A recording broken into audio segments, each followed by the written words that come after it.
Hello everyone, this is Professor Mir Shah once again with another video.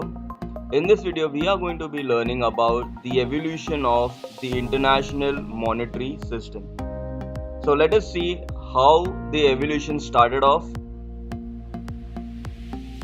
As you can see ahead, the hierarchy of the evolution.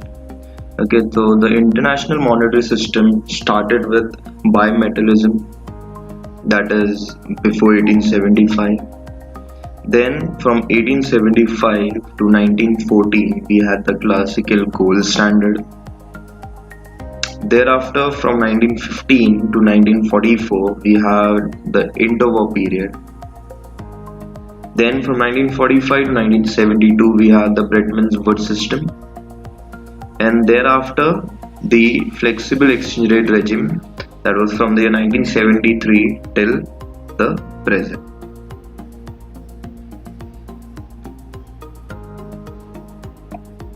So the first system that was adopted by the countries was called as bimetallism, and it was adopted before 1875. After 1875, the system collapsed and we had new system. Okay, so that will go later on. Now, as the name suggested, bi means two and metallism means metals. So the system of bimetallism said that two metal was to be used by the countries for the purpose of trade and international payment, and these payments or these metals were the basis of their determining the exchange rate among the countries. Now, as the name suggested, bimetallism is a standard in which the value of monetary unit is defined as equivalent to certain quantities of two metals, as we suggested bimetallism. So there are two metals present in that, typically gold and silver, creating a fixed rate of exchange between them. A double standard in the sense that both gold and silver were used as money. Both gold and silver were used as international mean of payment, and the exchange rates among currencies were determined by either their gold or silver content. Now, the exchange rate between both the metals, that is gold and silver, was fixed. Okay, now some countries were on the gold standard, some on the silver standard, and some were on both. It means that there were few countries in which the transaction used to take place only with the help of gold. Some countries in which they used to use silver for transactions, and then there was few countries which were using both gold as well as silver metals. Okay. Now, the most important point in bimetallism is that gold and silver were used for international payments and determining the exchange rate. Now, that's a very important point. So now let us see how this is possible with the help of an example. So let us assume that there are three countries. We have, let's say, UK, we have France, and we have India. Now, UK is a country in which they use only gold for the purpose of international trade and international payment. In UK, all the goods are valued in terms of these gold coins. Now, in France, on the other hand, it has both. It has gold as well as silver coinage. So in France, the transaction of international trade are taking place on both bases, even on gold coins and even on silver. On the other hand, India is a country which only uses silver as a mean of transaction. So in India, all the goods have been valued in terms of silver, and silver is the only mean which is used for international payment. Now we need to understand that how on the basis of these two metals the exchange rate is determined. Okay, let's say UK and France wants to trade with one another, and UK wants to import goods from France, then that particular good has to be valued in common metal or in a common base which is used by both the countries. So now if you look carefully, in UK they only use gold standard. In France they use both gold and silver. But in order to transact they have to have common metal. So France will use its gold coinage to trade off with UK. So we can conclude by stating that gold is only one metal which is used by both France and UK, and hence for importing goods from France, that particular good, let us assume the name of that particular good is, let's say, goods A. Okay. Then this good can be valued by France in gold, and similar this goods can be valued in UK as well on the basis of this common valuation, or on the valuation based on common metal that both these countries use.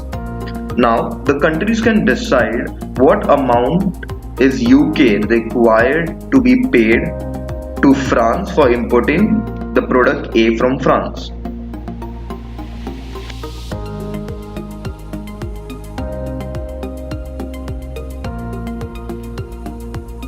Now same is the case between France and India.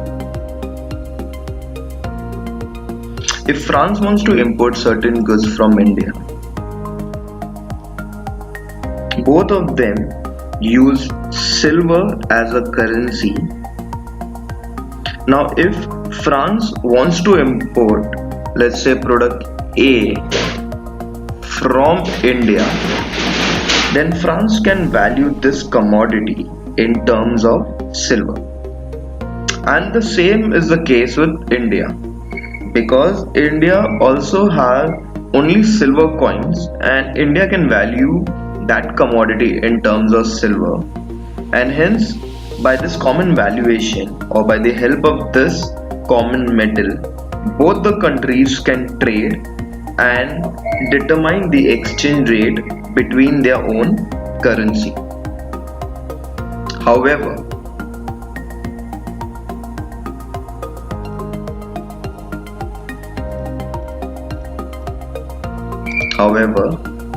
if UK and India wants to trade off,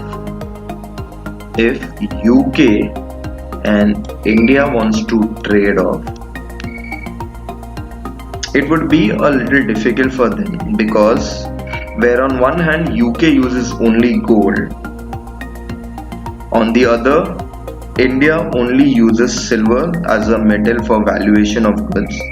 So UK and India cannot directly determine the value of goods and cannot directly determine the exchange rate among their currencies. So it is only through France that UK and India can come to a common exchange rate or a common valuation of a particular product called product A. So if UK and India wants to trade, if UK and India wants to trade with one another, then UK can value the goods in terms of gold and India can value the goods in terms of silver, and France can value that particular goods in terms of both gold as well as silver. Hence France is the only country which operates on the bimetallic system, and it is only due to France that UK and India can trade with one another and determine the exchange rate between the two currencies of UK and India. Okay, now let us assume that France does not exist. So there is no country available which uses both the metals gold and silver as a mean of transaction. In that case, the trade between UK and India won't be possible, as UK uses only gold and India uses only silver. So if there is no country which uses bimetallism, then the trade-off between countries using two different metals won't be possible. Okay, so in this case, UK and India cannot trade off as their exchange rate cannot be determined. Therefore, it is a very important point has been mentioned that the presence of bimetallic country is a must. So for bimetallism, France has to be present, or a country has to be present in which it uses both the standard, that's the gold as well as silver. If that country does not exist, then it becomes very difficult for trade-off. So one can conclude that the determination of exchange rate among countries which operates on a unique metallic system is not possible. Now, what are the reasons which led to the collapse of the system, and what led to the collapse of bimetallism? So, as I had said, that the system of international monetary cannot operate unless and until we have countries which operate on bimetallic system or which have two metals in their hand. So this is what happened in case of bimetallism as well. Ultimately, all the countries in 1870, their reserves started getting lesser and lesser. So there was no countries in the world which was left which operated on bimetallic system. And the reason for this has been framed by Grissom, and it is known as the Grissom's law. Now the Grissom law said that bad money drives away good money, leading to unimetallism. Now bad money here refers to abundant money, and whereas good money refers to scarce money. Now again, let us assume, to understand this, let us assume again we have three countries. We have UK, we have France, and we have India.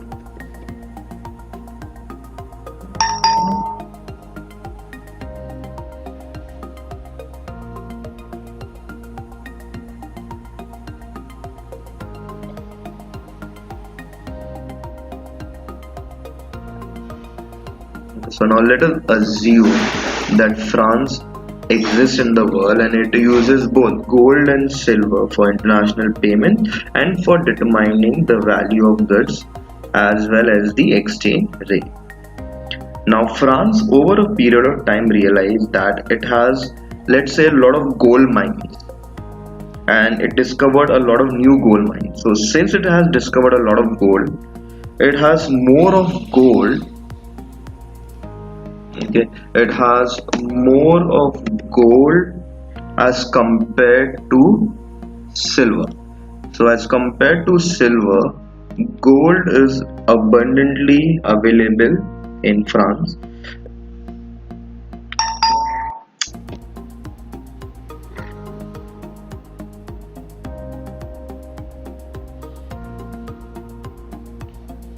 Now it is said that commodity which is available in abundance is undervalued, whereas the commodity which is available in scarcity, the stock value is always more.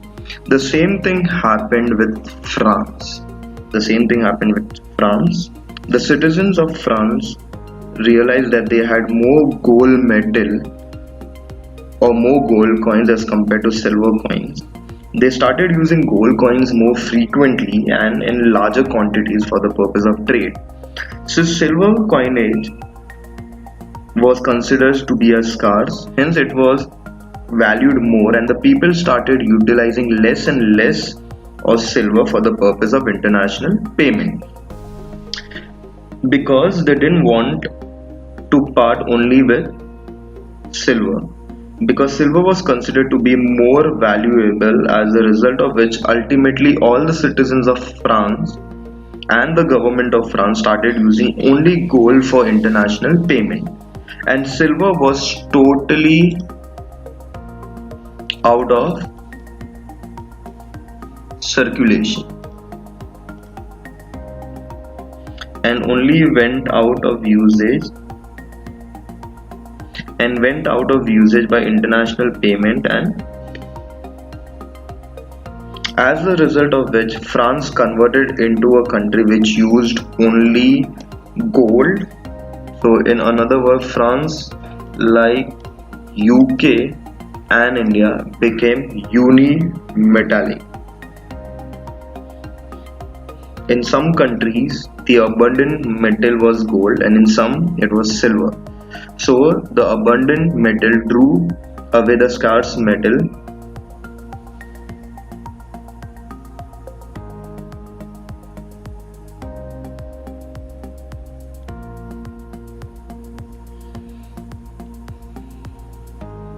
The country were converted into uni-metallic country from a bimetallic country, and the result was that since no country was left in the world which was bimetallic, the system collapsed, and hence the system is no more into usage.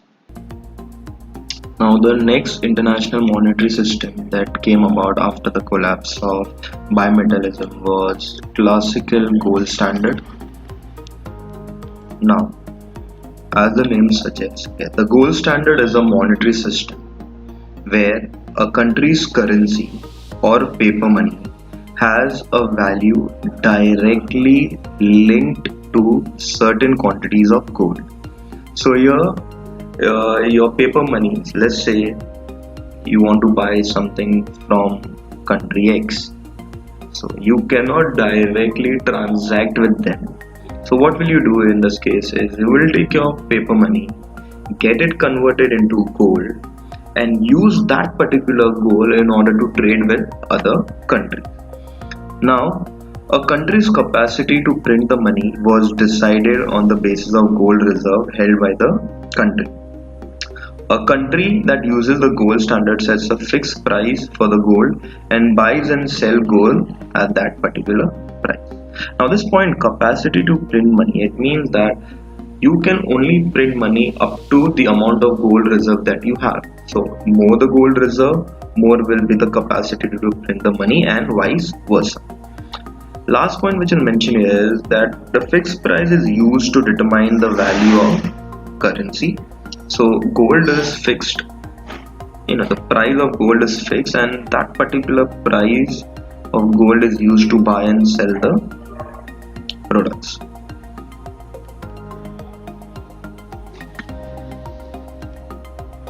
Now, there are three main rules for this particular monetary system. Number one, only gold to be used for international payments. So there is no other metal which will be allowed to use as a mean of transaction for international payments. So if you want to do international payment with any other country, gold will only be used. So you cannot use any other currency. Second, two-way convertibility between gold and currency at fixed rate. Now this is a very important point. So let us assume,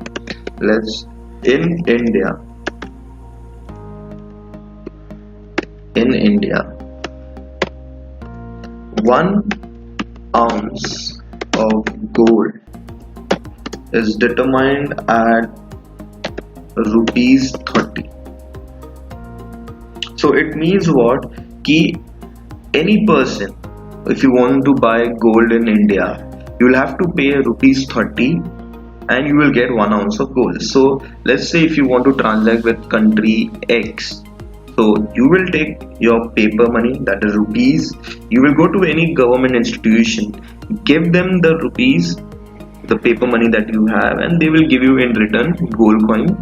That gold coin can be used to transact with any other country. So two-way convertibility is available. It means if you need in India, when you come back and you need rupees, So you can take those gold coins, get it exchanged, get it converted back into rupees. So that's why it's known as two-way convertibility. And lastly, it is mentioned that there is free export and import of goods. So there is no restriction on export and import of goods. So these are the three rules which were based for classical gold standard. That was number one, only gold will be used.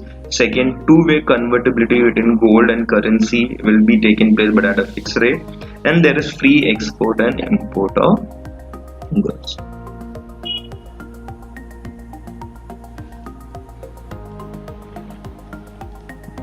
Okay, now we'll just go ahead of that. So the exchange rate between the two currency or two countries' currency would be determined by their relative gold content.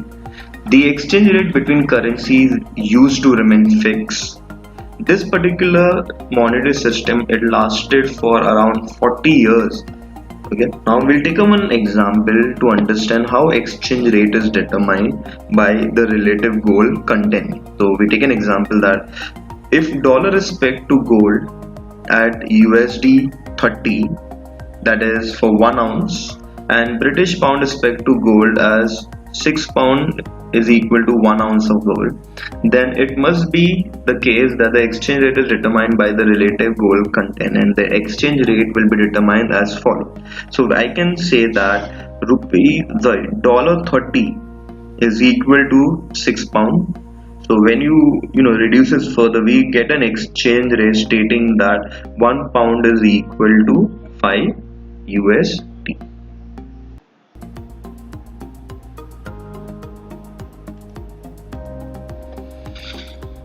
Now, the next thing what we need to go through is the advantages of gold standard. So I'll just read out one by one various advantages which this particular international monetary system brought about. So number one, gold standard received positive views of the public much more easily than any other standard, because gold was easily accessible for a few reasons. That is, gold is prestigious metal, a luxurious metal, easily acceptable.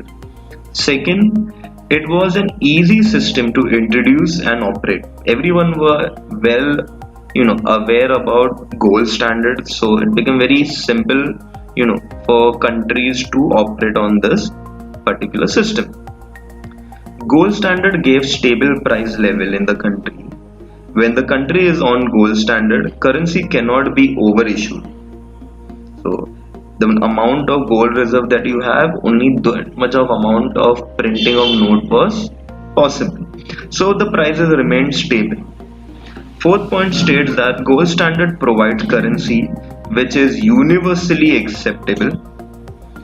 In international dealing, gold standard provides stability of exchange rate, thereby making gold standard very useful for the settlement of international transactions. Next, gold standard cannot be secretly tampered with by the independent will of the government.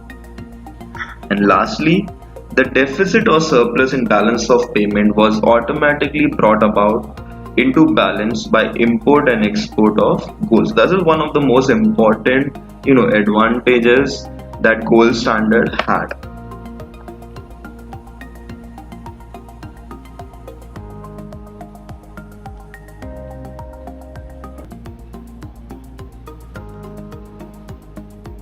After the advantages, there were few disadvantages also that gold standard incurred. So after the World War, most of the countries on gold standard did not obey the rules of gold standard, and even all the new forms of gold standard failed to function smoothly. So then there were few defects that came in the system. Number one serious defect in the system was that it worked smoothly in the period of peace and prosperity, while in the period of war and economic crisis it has always failed. So during normal, when there is peaceful environment in the country, in the nation, in the world, this system was very good, but during crisis it didn't turn up well. Gold standard is an expensive standard and a luxury which all countries cannot afford because a lot of precious metal is wasted. So because you have to convert all your gold into coins, so there's a lot of wastage of the gold reserve. Gold standard sacrifices the internal stability to external stability. Fourth, gold standard under gold standard, the automatic working of the economic system is considered as a demerit. So at times this didn't work out very well. Fifth, the changes in output of gold can bring changes in the price level. And last disadvantage of gold standard was that in gold standard, independent monetary policy was adopted.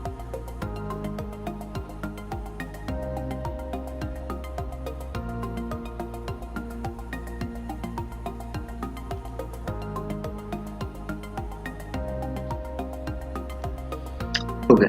Lastly, the collapse of the gold system or the gold standard.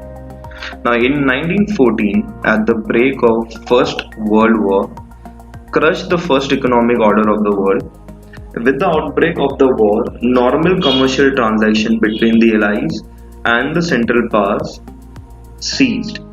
The economic pressure of the war caused country after country to suspend their pledges to buy or sell gold at their currencies at par, causing to the collapse of the gold standard.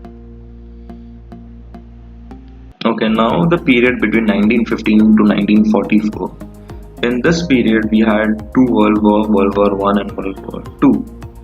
So during the war period, or we say World War One, ended the classical gold standard in August 1914, as major countries like Great Britain, France, Germany and Russia suspended the redemption of banknotes in gold and imposed restriction on the gold export. So during the war period, the entire economy was in mess. International trade was suspended. So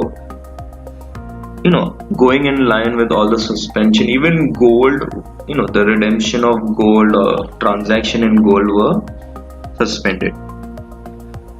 During the war period, gold standard was followed, but it was not the classical one. Not classical in the sense that in the classical gold standard, the one of the major point in gold standard was that as your gold reserve increases, you were allowed to increase the printing of paper money. However, in the modern gold standard, that was not allowed. Due to which most countries followed the policy of sterilization of gold. Now, said before, as your gold reserve increases, you can print out more currency. However, sterilization of gold didn't allow that. Sterilization of gold meant that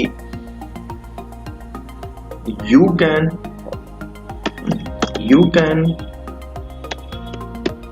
transact in gold, but you cannot increase or decrease the amount of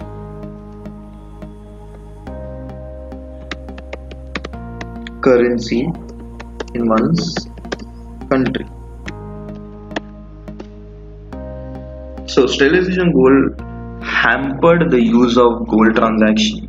So gold you could transact with other countries with gold, but that would not increase your monetary reserves. So that was one thing which was brought about during the interwar period.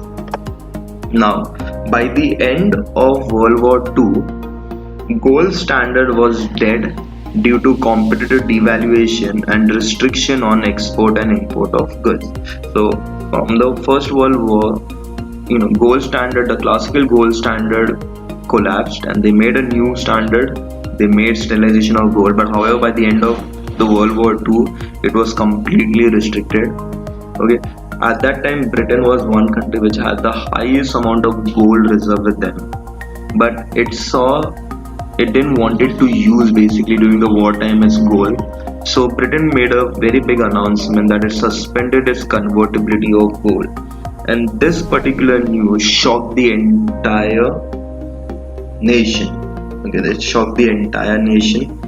Britain's suspension of gold created or made the base for the collapse of the classical gold standard or the gold standard. Now, the main reason which related to the collapse of interwar system was number one, hyperinflation. Due to war, each and every prices of commodity had increased, so there was huge inflation going through the entire world.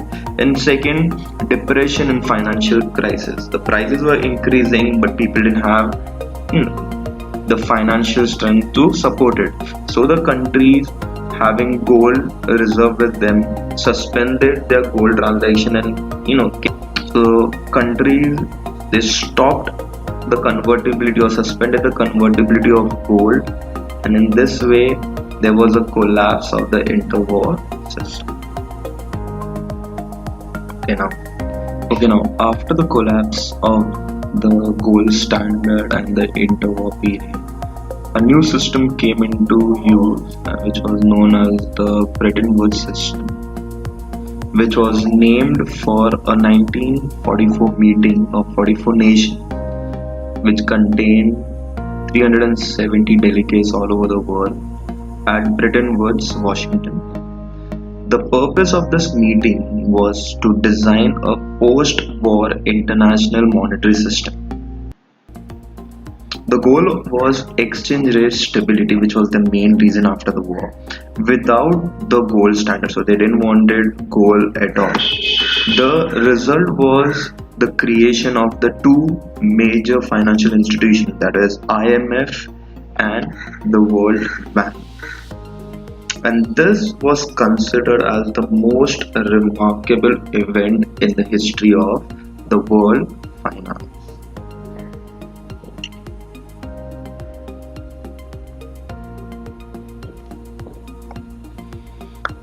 IMF was entrusted with the responsibility of formulation and enhancement of rules and policies of international monetary system.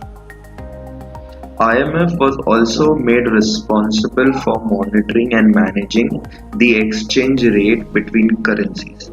So IMF was brought about, it was given the responsibility of formulating various policies in order to get the stability back, and also to monitor and manage the exchange rate between the currency. IMF was also given one more responsibility where it could lend funds to the countries after the World War. Okay. Now, the International Bank for Reconstruction and Development, that was IBRD, better known as the World Bank, was made responsible for financing individual development projects. So these two, the financial bodies were brought about in Bretton Woods system. One was the IMF, the second was the World Bank. It had major implication in this system. So IMF on one hand was brought about to formulate and enforce the policies for international monetary system, and also to monitor and manage the exchange rate. World Bank was made responsible for financing individual development projects.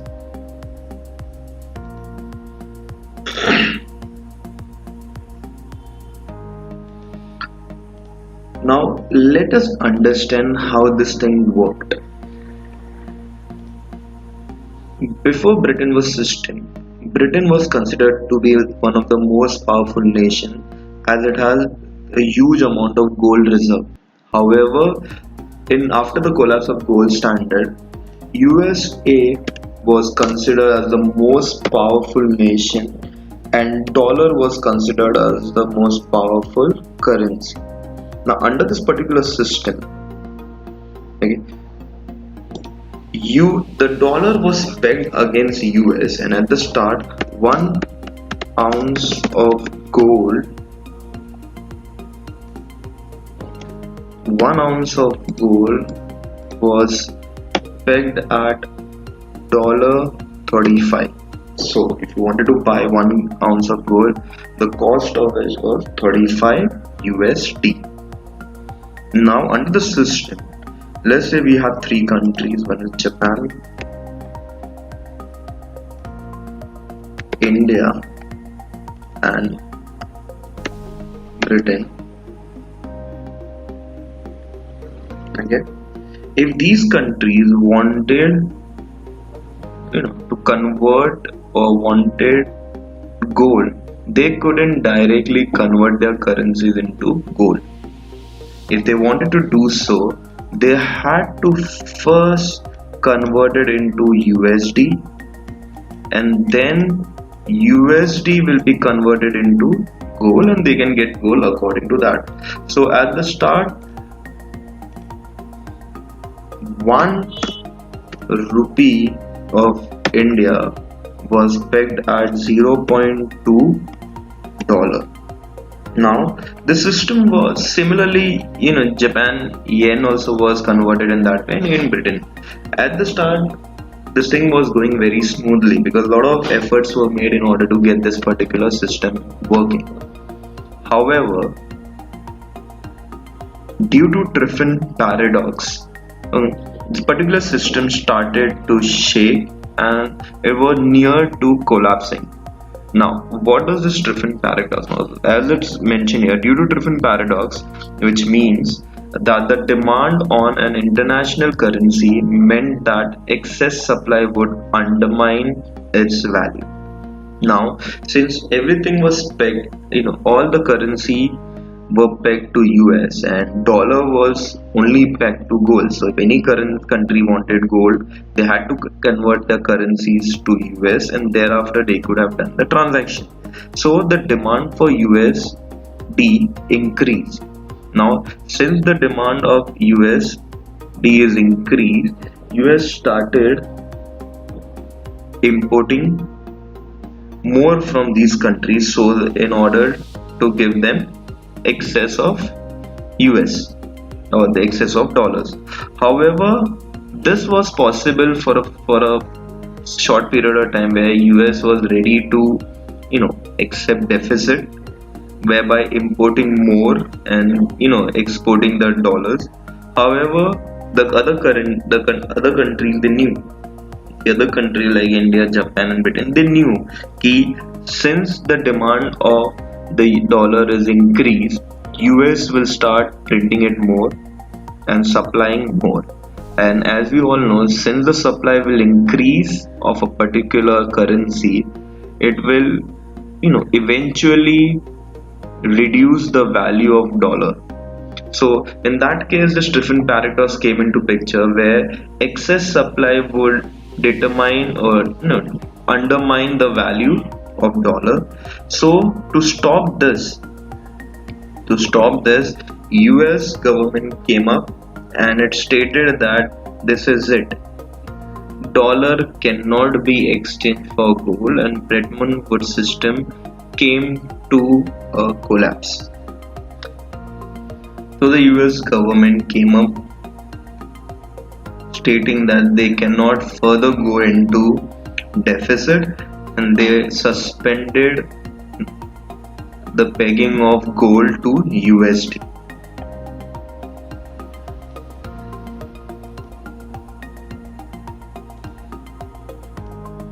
Now, there were few measures which were taken to save Bretton Woods system. One among them was the Smithsonian Agreement. This was an attempt to save the Bretton Woods system, where 10 major countries known as the Group of 10 met at Smithsonian in 1971. According to this agreement, the price of the gold was raised to $38. Each country revalued their currency against the USD by 10%. The band for the movement in exchange rate was expanded from 1% to 2.25%.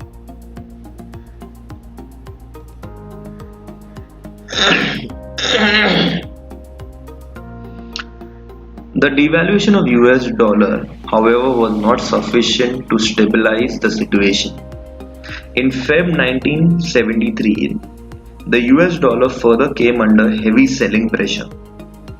The price of the gold was further raised from $38 to $42.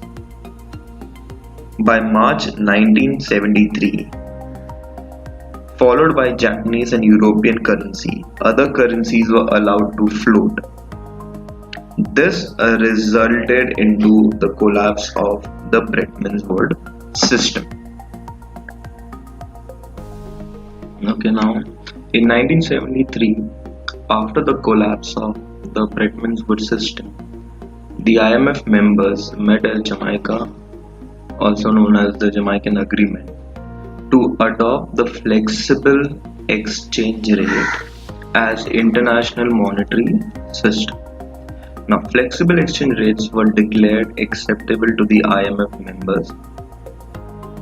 So, flexible exchange rates are those rates basically which are being used at present also. It is determined by the way in the basis of demand and supply.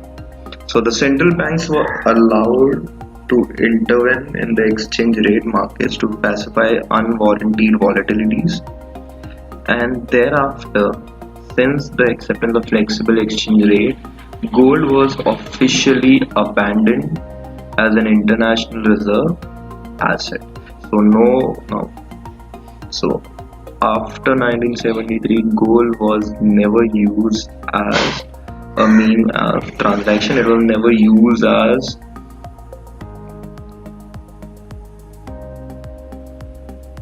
gold was never used for international trade.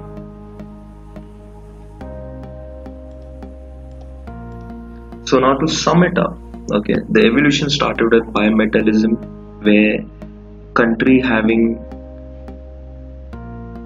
two metals had played a major role. But due to Gresham's law, each and every country became unimetallism.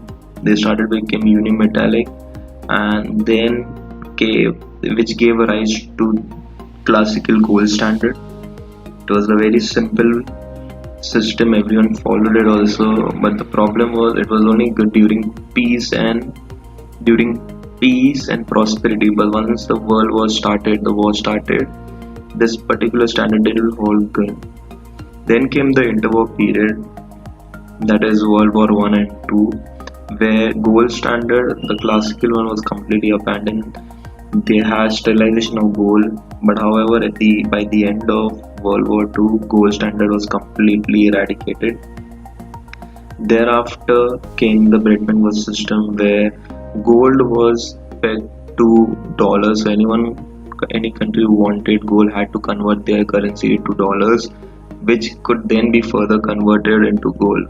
But due to pressure, due to fear of undermining their own currency, the US suspended the use of dollars, and Bretton Woods system also collapsed. Thereafter, the collapse of Bretton Woods came the flexible exchange rate, which is started from 1973 and it is still in use. So that concluded the cycle of evolution of the international monetary